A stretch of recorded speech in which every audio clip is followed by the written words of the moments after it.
caso clínico es un masculino de 91 años. El motivo de la consulta fue hematuria. Los antecedentes es tabaquismo y etilismo negado, cáncer de próstata localizado, tratado en el 2006 con RT y terapia de bloqueo hormonal. Recurrencia bioquímica que progresa a fase de hormonorefractaria hace un año. El antígeno fue de 18 nanogramos. El padecimiento actual con hematuria total, con dolor lumbar de derecho y se encuentra el hallazgo de una masa renal derecha sólida de 3 centímetros de diámetro. Aquí podemos observar la masa renal. Aquí la primera pregunta obligada es, con lo que estuvimos platicando de biología tumoral, con todo lo que estuvimos hablando ahorita de las terapéuticas, iniciar con una biopsia, sí o no, y por qué, doctor Elizondo. Bueno, la verdad es de que, digo, esto obviamente no soy pero este es un tumor, un paciente de 91 años con estas características de 3, o sea, prácticamente yo creo que lo que está indicado es no tocarlo, o sea, es simplemente, digo, es seguimiento. Probablemente va a tener un desenlace por otra cosa y no por el tumor. Entonces, yo no le haría biopsia. Si me dices, bueno, tienes que hacerla o tienes que estar, o la otra cosa, pues es que simplemente por porcentajes y demás, pues esto no es un quiste. Entonces, tampoco tiene la apariencia de un cromófobo ni otras características de edad y demás. Entonces, obviamente que eso es, es un tumor, seguramente es esto de incidental. Y yo no le haría bueno, si me pides que la hago, pues, pero finalmente yo creo que este es un paciente que yo recomendaría que lo siguiéramos nada más. Yo estoy de acuerdo con usted. Yo tampoco no le haría nada a un paciente de 91 años con esa masa renal. Yo tampoco no le daría nada. Pero imaginemos que el paciente es joven, 45 años. ¿Qué opina de hacer la biopsia?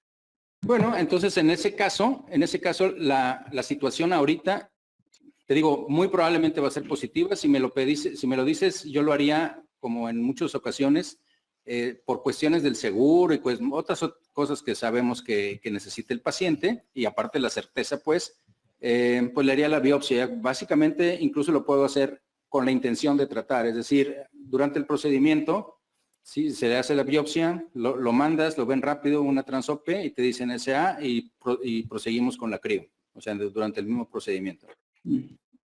Entonces, por lo que usted dice en cuestiones de información, la biopsia todavía no impacta, no tiene un impacto tan importante como para cambiar la conducta terapéutica, porque usted menciona que hace la biopsia técnicamente por cuestiones administrativas.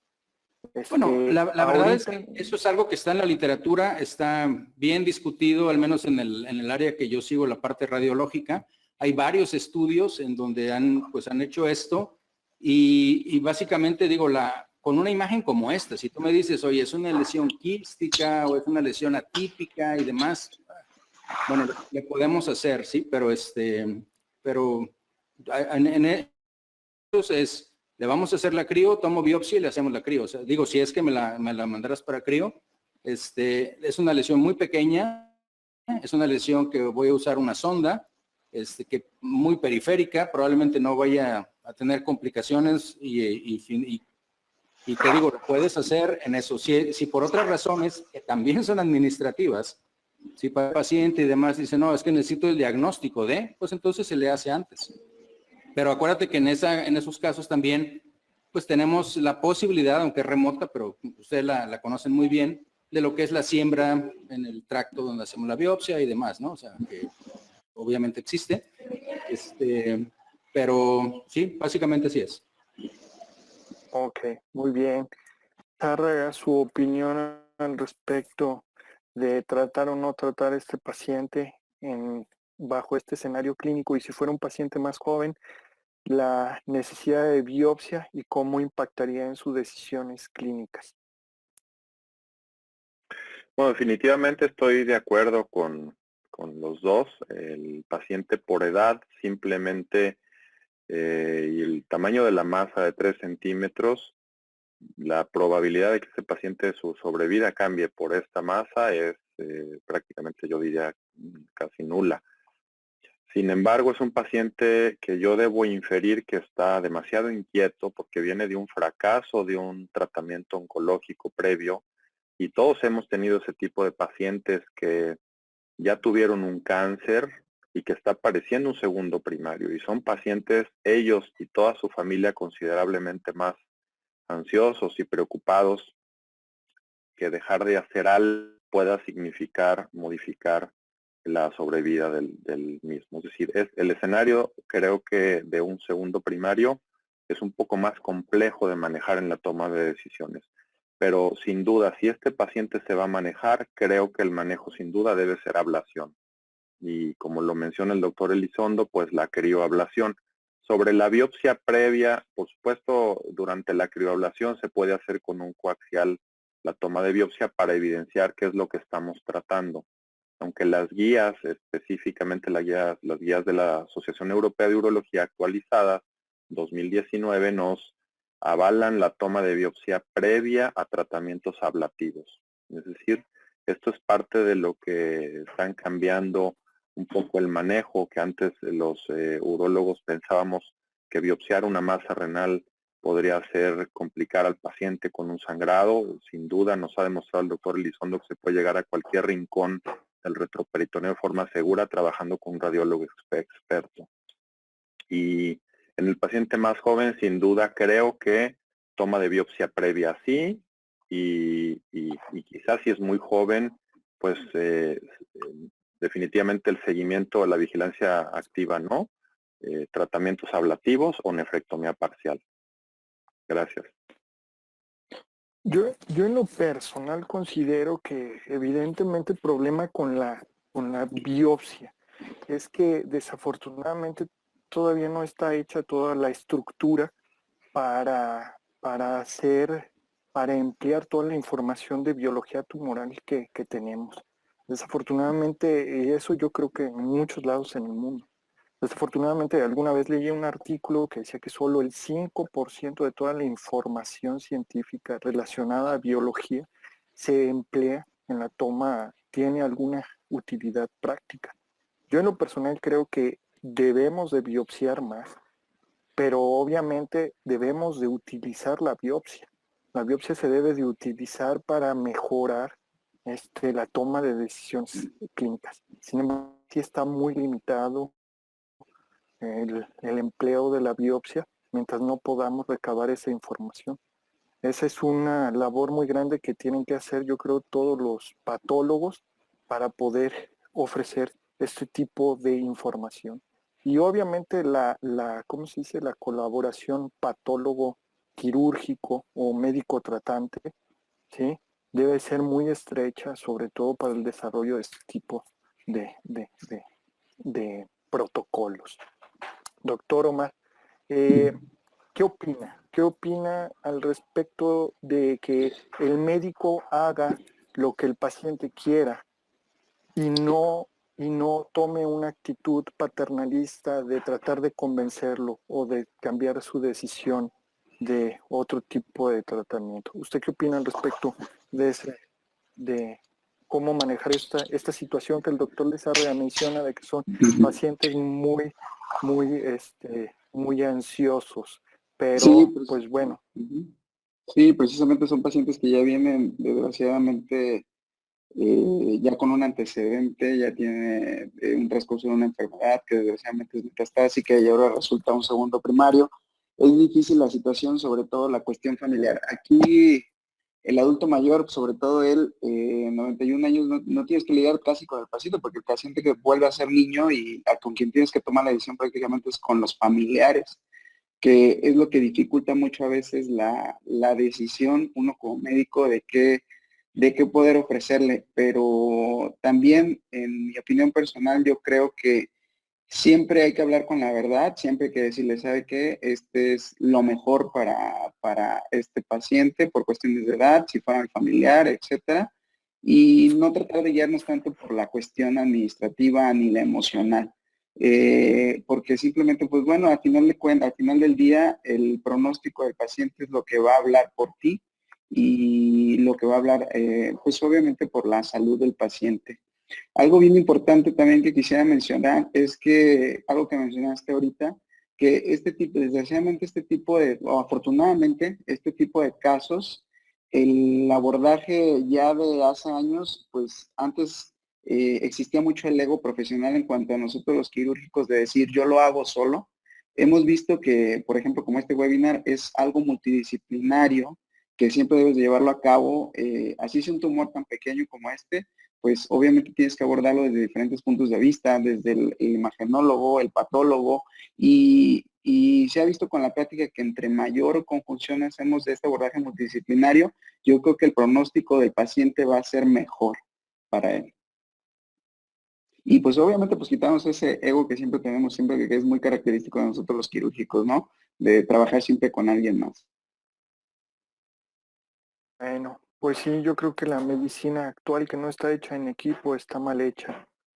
Y entonces, aquí tenemos una imagen de la vascularidad del tumor, más imágenes del tumor.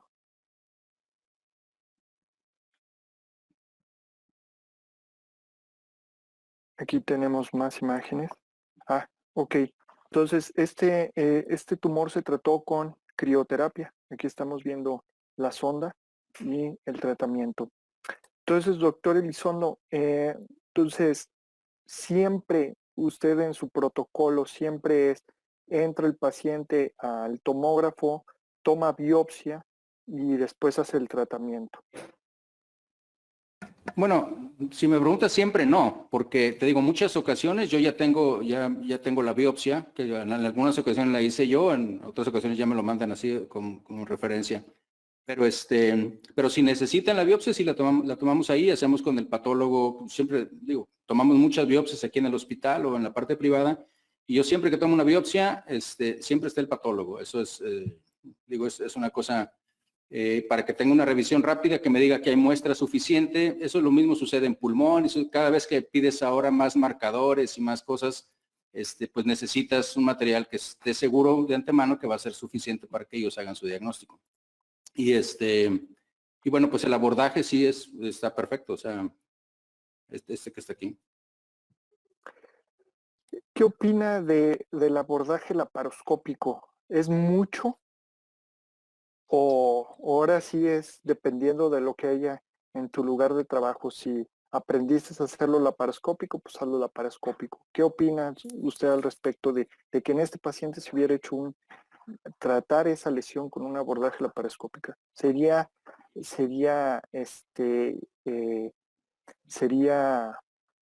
arriesgar al paciente o que el paciente tenga más riesgo por el procedimiento anestésico. Bueno, es un procedimiento definitivamente más que el que le estamos haciendo. Esto normalmente te aseguro que lo hicieron con sedación consciente, o sea, el paciente no está intubado, el paciente está con un poquito de midazolam, propo, fenta.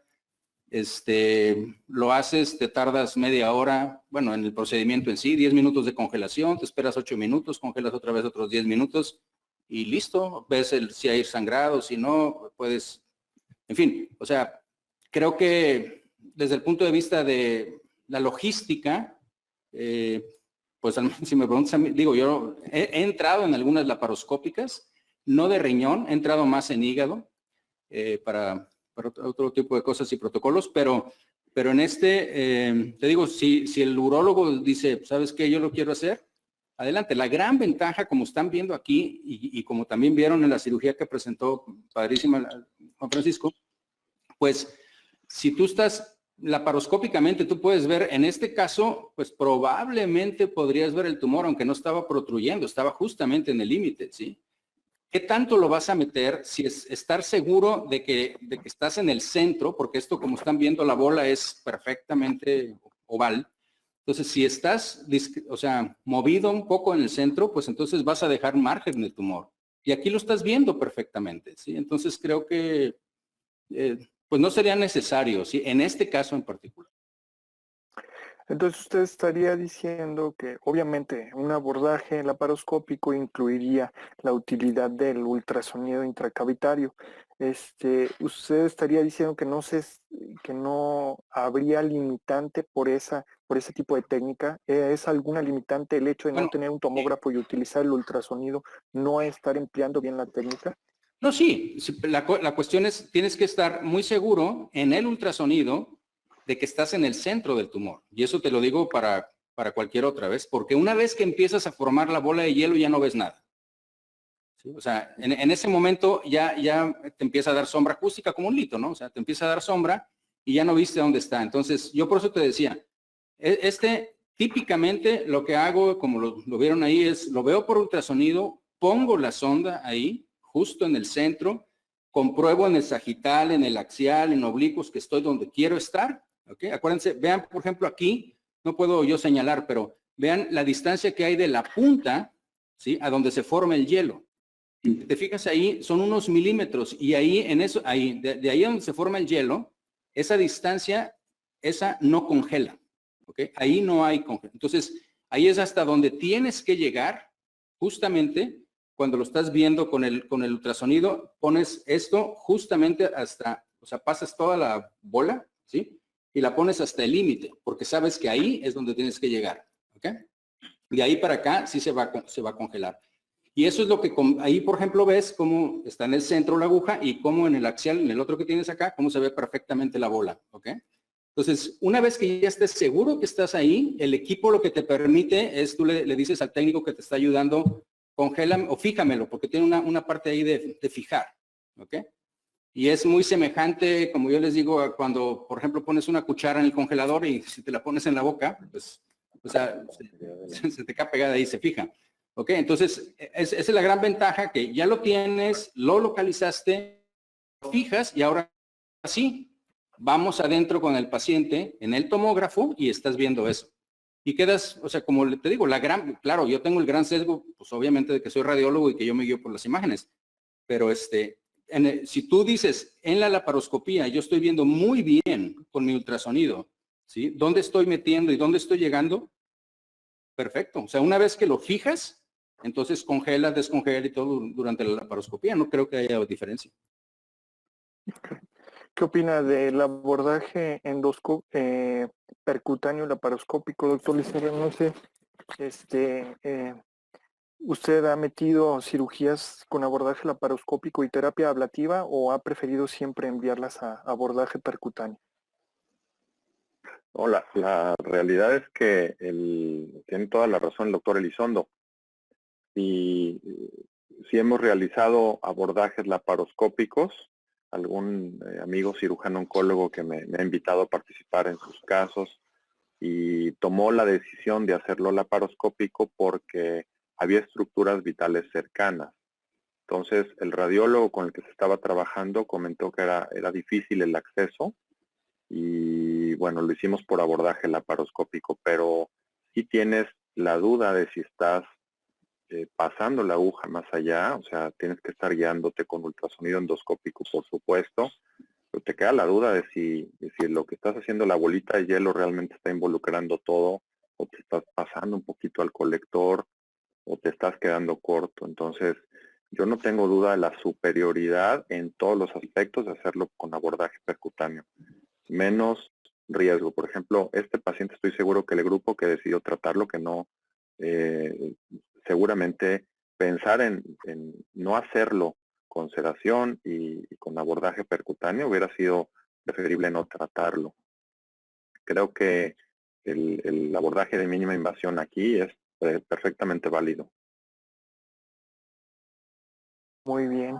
Entonces, pudiéramos concluir que la decisión de hacer un abordaje con respecto a un abordaje laparoscópico sería la cantidad de estructuras involucradas en el tumor.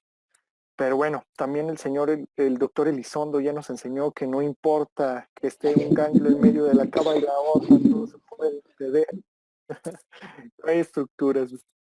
No, muy bien, vamos a seguir con el caso. No, te digo, no, sí importa, porque esto es como cuando el cuento este del capitán, ¿sí? Que está contando y le dice, oiga, ahí en el bar, ¿no? Todas sus batallas y le dice el otro, dice, oiga, capitán, pero pues es que usted las guerras que nos está contando, todas las ganó. Dijo, ah, claro, las que perdí que las cuente el que más ganó. Entonces, no, claro que yo te enseño, obviamente, pero hay muchos que te digo, ¿sabes qué? Esto, o sea, si está bien anterior, si está, ¿sabes qué? Esto es mejor que lo hagas tú. O sea, eso siempre lo platicamos, ¿no? Definitivamente. Perfecto. Pues ahí está el resultado histopatológico, oncocitoma. ¿Qué opinan?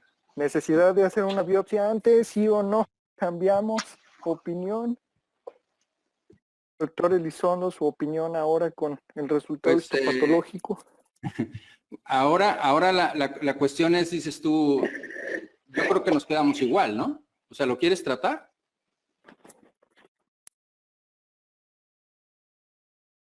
Pues, No. pues sí, digo, a lo mejor si hubiéramos tenido... ¿Me decías? Sí, No, diga dime. usted, por favor. No, te digo. No,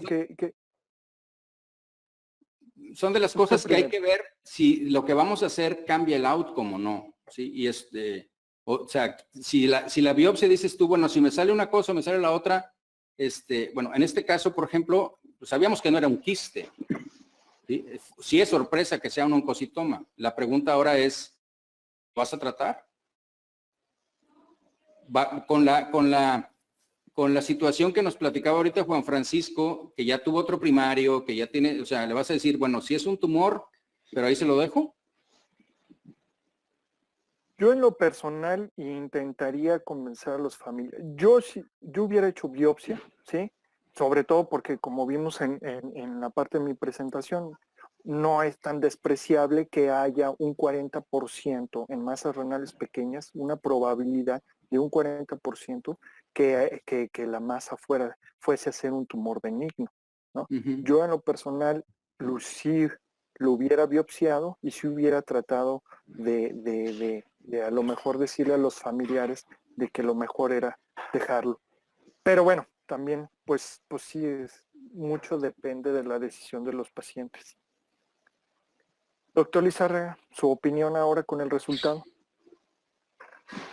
Creo que por supuesto, siendo el oncocitoma un tumor benigno, pues es algo que podemos decirle al paciente, ahí se va a quedar y lo vamos a seguir vigilando. Y sí aprovecharía para mencionar qué es lo que pasa con una población de 100 pacientes que tenemos en vigilancia expectante. Es decir, esos pacientes los metemos a vigilancia y cuántos son operados, cuántos requieren cirugía y cuántos de ellos progresan, es decir, cuántos tienen un índice de crecimiento superior a 5 milímetros por año. En realidad, de los pacientes que vamos a dejar en vigilancia, la gran mayoría a 5 años ya están operados o ya fueron tratados con ablación, o ya fueron rebiopsiados, o ya se les hicieron 5 tomografías o resonancias. Entonces, creo que vale la pena tomar en cuenta que watchful waiting no es lo mismo que active surveillance, o sea, no es lo mismo sentarnos a ver qué pasa con el tumor y que el paciente crea que ya no va a requerir nada más. Es muy importante hablar eso con el paciente, a decirle, vigilancia significa necesidad de rebiopsiar, necesidad de nuevos estudios, irse a la cama todas las noches pensando que el tumor no crezca, probablemente te tengo que volver a operar o operar en 2 años o en 3, a lo mejor tengo que enviarte con el doctor Elizondo que te haga una crioablación y después probablemente progresa y requiere cirugía. Entonces, hablar de vigilancia no es tan despreciable el ponerle el escenario completo al paciente como también lo dijo Omar, ser muy honestos con el paciente. Pero específicamente en este caso, creo que sí hubiera sido útil hacer la biopsia y esperar el resultado histopatológico. Obviamente, pues estas biopsias con cortes congelados no son tan confiables, es mejor biopsiar, pero ya tenemos o sea, si este paciente lo biopsias, ya le hiciste un procedimiento, ya lo sedaste y Y si a este paciente le metes un coaxial y al mismo tiempo que le haces la biopsia, le haces de una vez el tratamiento, pues estás haciendo 2 en 1, no sé, sin aumentar demasiado el riesgo. Yo creo que la biopsia con coaxial, a pesar de que las guías nos digan algo, sigue teniendo una utilidad.